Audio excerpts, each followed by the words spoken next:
अस्सलाम वालेकुम फ्रेंड्स। आज मैं आपके लिए एक नई वीडियो लेकर आया हूं जिसमें कि मैं आपको बताऊंगा कि जो हमारे घरों के अंदर जो मोटरें इस्तेमाल हो रही हैं, जैसा कि सीलिंग फैंस वगैरह हैं या पंप, जो पानी के पंप लगे होते हैं, उनके साथ जो मोटरें इस्तेमाल हो रही हैं उनके अंदर ये जो कैपेसिटर है वो कैसे इंस्टॉल किया जाता है।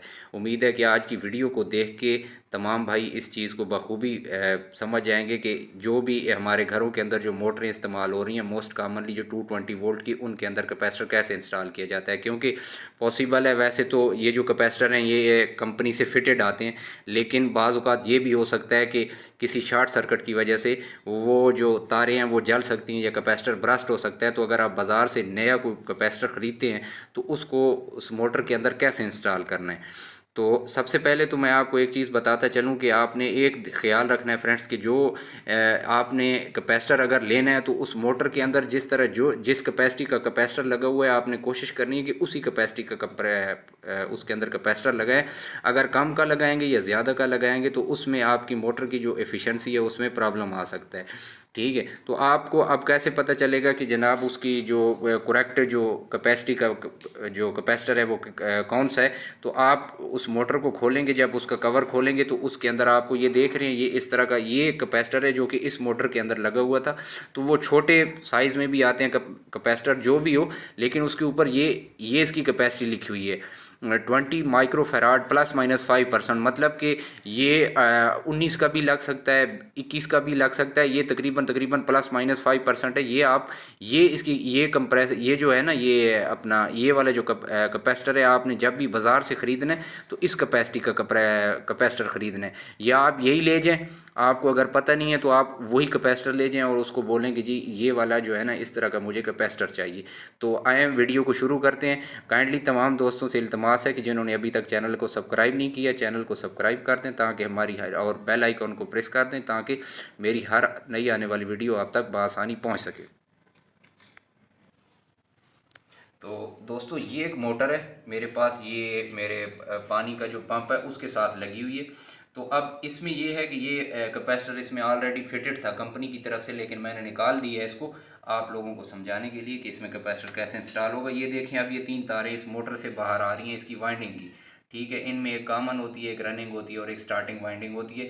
लेकिन अब इन 3 तारों से अब एक नॉर्मली बंदा देखे तो एक किसी को भी नहीं समझ लगेगी कि इनके साथ कैसे कैपेसिटर को किस तरह से इसके साथ वो लगाना है। और ये 2 तारें आ रही हैं हमारी बाहर से, मेन जो हमारी बिजली की लाइन है, जो 2 तारें 220 वोल्ट जो आ रही है बाहर से, ये तार है, ये इसका ये प्लग है, ये बाहर से आ रही है। ठीक है, तो अब करना क्या है, इसको सबसे पहले मैं आपको बताऊंगा कि इन तीनों की इसमें असल में लगता है जो हमारा कैपेसिटर है, ये स्टार्टिंग जो वाइंडिंग है उसकी सीरीज़ में लगता है। तो अब उसके लिए हमें ये पता होना चाहिए कि हमारी इसमें स्टार्टिंग वाइंडिंग कौन सी है, रनिंग वाइंडिंग कौन सी है और कॉमन कौन सी है। तो उसके लिए बड़ा आसान है कि ये 3 वाइंडिंग्स हैं। मुख्तलिफ मोटर्स के अंदर मुख्तलिफ कलर्स हो सकते हैं, जिस तरह से इसमें ये वाइट है, ये रेड है और ये ब्लैक है। तो कुछ के अंदर येलो ब्लू ब्लैक भी हो सकते हैं, रेड ब्लू ब्लैक भी हो सकते हैं, मतलब कुछ भी कलर हो सकता है। तो आपने सिंपली क्या करना है कि इनको एक नाम दे देना है। जिस तरह से इसको मैं ए कर लेता हूँ, इसको बी कर लेता हूँ और इसको सी कर लेता हूँ, ये तीनों मतलब ए बी सी। अब मैं इन तीनों ए बी सी की, मैं इन तीनों की आपस में ना रेजिस्टेंस चेक करूंगा। और रेजिस्टेंस चेक करने का तरीकाकार ये है कि आपके पास ये मल्टीमीटर होना चाहिए या सीरीज़ लैंप होना चाहिए। सीरीज़ लैंप का तरीकाकार डिफरेंट है, सीरीज़ लैंप से चेक करने का वो मैं आपको किसी और वीडियो में बताऊंगा। लेकिन इस वीडियो में मैं आपको इस मल्टीमीटर से चेक करने का तरीका बताऊँगा कि मल्टीमीटर से आप कैसे चेक कर सकते हैं कि इसके अंदर स्टार्टिंग वाइंडिंग कौन सी है, रनिंग वाइंडिंग कौन सी है और कॉमन कौन सी है, और उसके अंदर कैपेसिटर कैसे इंस्टॉल करेंगे। चले सबसे पहले आपको बताता हूँ कि इसमें चेक कैसे करते हैं। तो सबसे पहले ये जो मेरे पास मल्टीमीटर है इसमें ऑटो का फंक्शन नहीं है। इसके अंदर आपको जो अगर ओम पे रख के मैंने अब क्या किया हुआ है, इसको 200 पे सेलेक्ट किया हुआ है, क्योंकि नॉर्मली जो हमारे घरों में मोटरें इस्तेमाल हो रही होती हैं उनकी जो रेजिस्टेंस है वो तकरीबन 50-60 ओम या समथिंग इतनी एक होती है, इससे ज़्यादा नहीं होती। आप अगर नहीं आ रही तो आप उसको बढ़ा सकते हैं, इसमें मतलब कि ऑटो का ऑप्शन नहीं है। कुछ बाज़ार के अंदर मल्टीमीटर मौजूद हैं जिनके अंदर ऑटो का ऑप्शन होता है, जस्ट आपने ओम पे सिलेक्ट करना होता है तो वो ऑटो पे ही सिलेक्ट हो जाती है, लेकिन इसमें ऑटो का ऑप्शन नहीं है। मैंने फ़िलहाल इसको 200 पे सिलेक्ट किया है। 200 पे सिलेक्ट करने के बाद ये मेरी 2 लीड्स हैं। ठीक है, अब मैं क्या करूँगा कि मैंने कहा था कि ये ए है मेरी, ठीक है। और ये है बी। सबसे पहले मैं ए और बी की आपस की रेजिस्टेंस चेक करूँगा। तो ये देखें, ये आ रही है 12.2 ओम। तो इसको मैं नोट कर लेता हूँ। आप अपने पास एक कॉपी रख लें, कुछ ना कुछ रख लें जिससे आप उस चीज़ को नोट कर सकें। तो ए प्लस, ये मैंने मतलब कि 3 तारे इनका वो किया था। मैंने कहा था कि ये मैं इसको ए मान लेता हूँ, इसको बी मान लेता हूँ, इसको सी मान लेता हूँ। या आप जस्ट इस तरह भी लिख सकते हैं, वाइट, मिसाल के तौर पे वाइट, ये वाइट है, इन ब्रैकेट मैंने वाइट लिख दिया। दूसरी कौन सी है? बी। इसको मैंने बी लिखा है लेकिन इसका कलर कौन सा है? रेड। और तीसरी है ब्लैक, इसको मैंने सी लिखा है और इन ब्रैकेट ब्लैक। अब मैंने किस किस को चेक किए? ए प्लस बी, मतलब रेड, वाइट और रेड को मैंने चेक किए। जब वाइट और रेड को मैंने चेक किया है तो उसकी क्या इन दोनों को, ये मेरी वाइट वाली है, ये रेड है, इसको मैंने ए कहा था, इसको बी कहा था। अब ए और बी या वाइट और रेड की जब मैंने चेक की है तो मेरे पास जो रेजिस्टेंस आई थी वो आई थी 12 ओम। ठीक है। अब हम क्या करते हैं कि इस तरह आपने एक रीडिंग नोट कर ली। अब हम चेक करेंगे ए प्लस, या कोई भी कर लें आप पहले, बी प्लस सी, यानी कि रेड और ब्लैक। ये मैंने चेक की और इसके ऊपर आप रीडिंग देख सकते हैं कि जनाब ये रीडिंग आई है 4.2। ये मैंने कौन सी चेक की? रेड और ब्लैक, मतलब बी प्लस सी। ये बी प्लस सी, रेड प्लस ब्लैक, ये आई है 4.2 ओम। अब हम चेक करते हैं सी प्लस ए, क्योंकि ए बी चेक हो गई, बी सी चेक हो गई और सी प्लस ए रह गई है अभी। सी प्लस ए मतलब ब्लैक और वाइट, सी प्लस ए वाइट। तो इसकी अब चेक करते हैं। तो इसी तरह से आपने क्या करना है कि इन तीनों की आपस में बारी बारी रेजिस्टेंस चेक कर लेनी है और वो नोट करते जाना है। एंड पे मैं आपको बताऊंगा कि इसमें से आप कैसे आइडेंटिफाई करेंगे कि इसमें से रनिंग वाइंडिंग कौन सी है, स्टार्टिंग कौन सी है और कॉमन कौन सी है।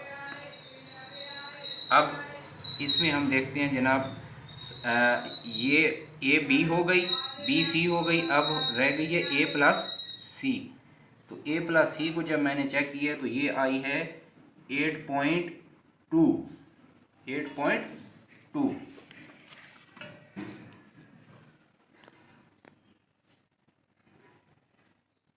ठीक है दोस्तों, यहाँ तक आपको। तो अब मैं आपको बताऊंगा कि इसमें से कॉमन, रनिंग और स्टार्टिंग वाइंडिंग का कैसे पता चलेगा। अब आपके पास 3 रीडिंग्स आ गई हैं, एक 12 ओम है, एक 4.2 ओम है, एक 8.2 ओम है। तो दोस्तों इसको समझने के लिए मैंने एक ये डायग्राम बनाई है, ये वाली, इससे आपको क्लियर पता चलेगा कि ये किस तरह से मतलब कि ये हुआ है। अब ये जो ए और बी की ये जो सबसे ज़्यादा आ रही है ना, ये वाली जो वैल्यू, ये सबसे, इन तीनों से, ये इस और इससे दोनों से ज़्यादा आ रही है। ये जो वैल्यू है ना दोस्तों, ये दोनों की, ये मिसाल के तौर पे ये ए है और ये बी है, ये आपकी इन दोनों की ये कंबाइन यहाँ से लेके, मैंने मतलब कि उसकी मीटर की तार इधर लगाई है, दूसरी इधर लगाई है, तो ये इन दोनों की कंबाइन आ रही है, कंबाइन रेजिस्टेंस आ रही है हमारी 12 ओम। इन दो वाइंडिंग्स की, ये इसमें इन दोनों वाइंडिंग्स की रेजिस्टेंस ऐड हो रही है, इस वजह से ये सबसे ज़्यादा आ रही है। ठीक है। तो इसको आपने, जो सबसे ज़्यादा रेजिस्टेंस आ रही है उसको छोड़ दिया। उसके बाद हम आते हैं बी प्लस सी पे। तो ये क्या है? 4.2। तो जो हमें मैं आपको बताता चलूँ कि जो हमारी स्टार्टिंग वाइंडिंग होती है उसकी जो होती है ना, अपना क्या कहते हैं कि जो ओहमिक वैल्यू होती है वो ज़्यादा होती है, और जो रनिंग वाइंडिंग होती है उसकी ओहमिक वैल्यू वो कम होती है।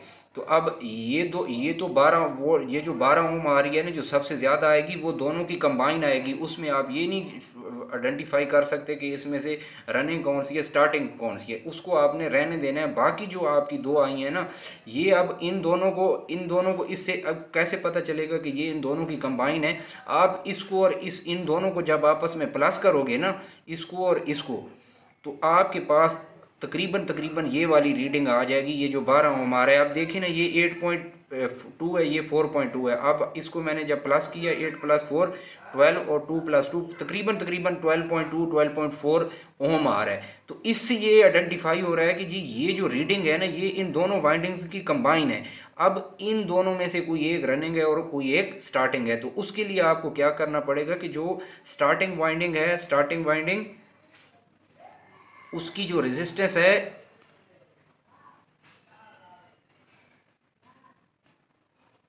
हाई रेजिस्टेंस होती है उसकी।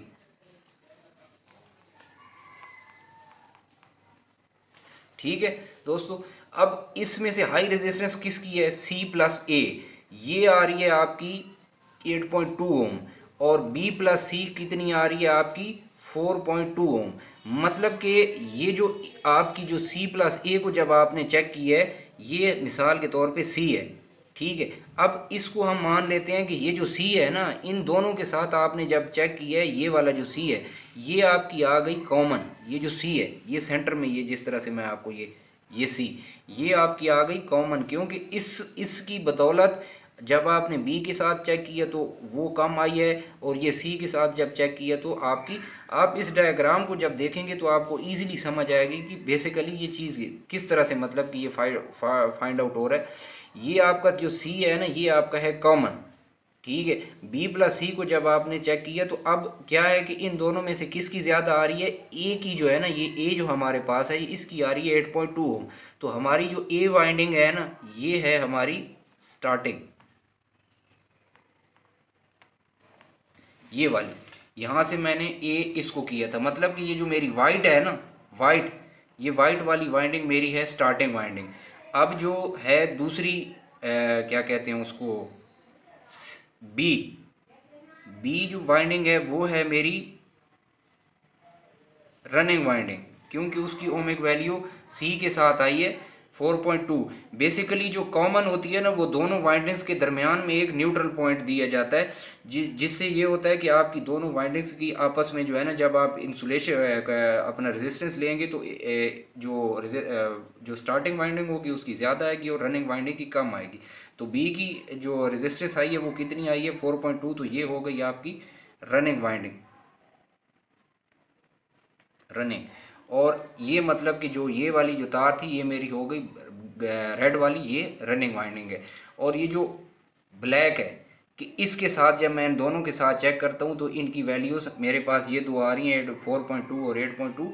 ये मेरे पास है जी, सी मेरे पास हो गई कॉमन।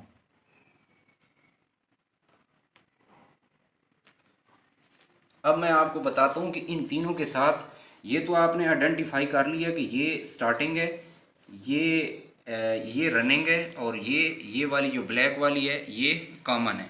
तो अब मैं आपको बताता हूँ कि इनके साथ कैपेसिटर को कैसे एडजस्ट किया जाता है। तो उसके लिए मैं आपको एक छोटी सी डायग्राम होंगे, ठीक है। कोई सा भी कैपेसिटर हो, अब इसके इसके भी बेसिकली दो एंड हैं। ये सेंटर से, ये आप देख रहे हैं कि ये सेंटर से शॉर्ट हैं, ये चार एंड्स नहीं हैं, ये दो ही हैं, ठीक है। ये एक और ये दो ही हैं, मतलब एक ये दो एंड ही हैं। बाज़ औक़ात वो छोटे मिलते हैं, उनके अंदर सिर्फ़ और सिर्फ ये चार एंड नहीं होते, दो ही होते हैं। तो ये इस मोटर की मैं बात कर रहा हूँ, इसके अंदर ये इस तरह से इंसर्ट होगा कि आपने एक एंड पे स्टार्टिंग वाइंडिंग की एक तार लगा दी, ठीक है। अब जो रनिंग वाइंडिंग है ना, वो हमेशा लगाई जाती है डायरेक्टली रनिंग, और आपकी जो कॉमन होती है वो डायरेक्टली फेज़ के साथ कनेक्ट की जाती है। तो वो आप कैसे कनेक्ट करोगे? ये मेरा, ये दो तारें मेरी आ रही हैं यहाँ पे, ये आप देख सकते हैं, ये यहाँ पे, ये एक यहाँ पे आ रही है, एक यहाँ पे आ रही है। अब ये एक तार, ये जो है ना, ये यहाँ से ये ऊपर इसका ये इन्होंने वो दिया हुआ है, पॉइंट दिया हुआ है इसको लगाने के लिए, ये मैंने यहाँ पे लगा दिया। आप इसको यहाँ पे भी, अगर अब मैं सिंपली एक काम करता हूँ कि यहाँ से इस तार को काट देता हूँ, यहाँ से इस तार को काट के यहाँ पे ट्विस्ट भी कर सकता हूँ, ठीक है। मतलब आपने एक पॉइंट के ऊपर आपने जो आपकी कॉमन है उसको आपने, जो बाहर से आपकी तार आ रही है 220 की, वो किसी एक तार के साथ आपने उसको जोड़ देना है। तो इसके अंदर इन्होंने पॉइंट दिया हुआ है, तो मैं इसको वहाँ पे लगा देता हूँ, ठीक है। ये मेरी,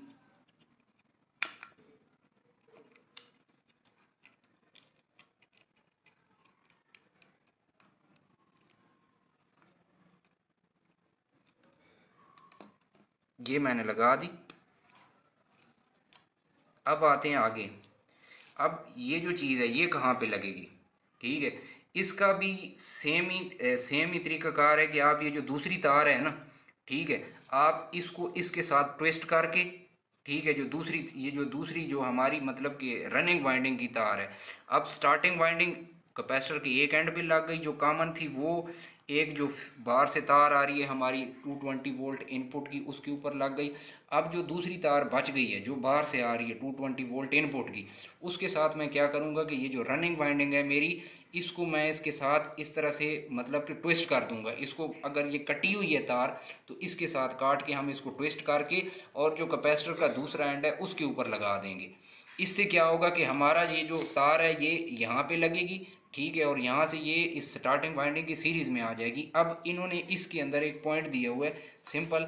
अब ये मैंने मिसाल के तौर पे ये दूसरे एंड पे लगाया, यहाँ पे इन्होंने थोड़ा सा मतलब कि चीज़ वही है, काम वही हुआ है। मैं आपको बता देता हूँ किस तरह से, ये सिर्फ आपको समझाने के लिए कह रहा हूँ कि आपने, ताकि आप कंफ्यूज ना हो। सिंपल क्या करना है, मिसाल के तौर पे अगर दो तारें आपकी बाहर से आ रही हैं, आपने एक तार लगाई कॉमन के ऊपर, दूसरी तार आपने रनिंग वाइंडिंग के साथ ट्विस्ट करके और कैपेसिटर के दूसरे एंड पे लगा देनी है। जिस एंड पे वो लगी हुई है उस पे नहीं लगानी, वरना आपका कंप्रेसर जो कैपेसिटर है वो आउट हो जाएगा। आपने उसी तरह लगानी है। अब इसके अंदर इन्होंने क्या किया हुआ है, इसके अंदर थोड़ा सा मतलब कि इन्होंने एक जगह पहले खुद ही अरेंज की बनाई हुई है, ये मैं आपको दिखा देता हूँ। ये इस तरह से इसके अंदर लगा हुआ है, क्योंकि इसके अंदर दोस्तों ये आप देख सकते हैं कि ये जो तार है ना, ये वाली, ये जो मतलब कि ये जो एक तार बाहर से आ रही है 220 वोल्ट की, एक तो ये लग गई कॉमन के साथ नीचे। अब ये जो दूसरी तार है ना, ये इन्होंने एक पतरी दी हुई है इसके अंदर यहाँ पे। अब जब मैं इसको यहाँ पे लगाऊंगा तो काम वही हो रहा है कि ये वाला जो एंड है ना ये इसके साथ शॉर्ट हो रहा है, ठीक है। तो अब वही चीज़ है कि या तो मैं इसको और इसको आपस में ट्विस्ट करके, इस तार को और इसको आपस में ट्विस्ट करके भी लगा सकता हूँ, या अब ये मैंने लगाया है ना जिस तरीके से ये, तो इससे क्या हुआ है कि मेरी ये तार और ये वाला एंड इसके साथ, अब ये जो दूसरा एंड है ये वाला, इसके साथ ये आपस में एक हो चुके हैं और ये इसकी सीरीज़ में आ गए। ये करंट अब यहाँ से यहाँ फ्लो करेगा। तो ये तरीकाकार है दोस्तों किसी भी मोटर के अंदर नया कैपेसिटर इंस्टॉल करने का। उम्मीद है कि हम आपको आज की वीडियो पसंद आई होगी। आपसे रिक्वेस्ट है कि मेरे चैनल को सब्सक्राइब कर दें और बेल आइकॉन को प्रेस कर दें ताकि हर नई आने वाली वीडियो आप तक बआसानी पहुँच सके।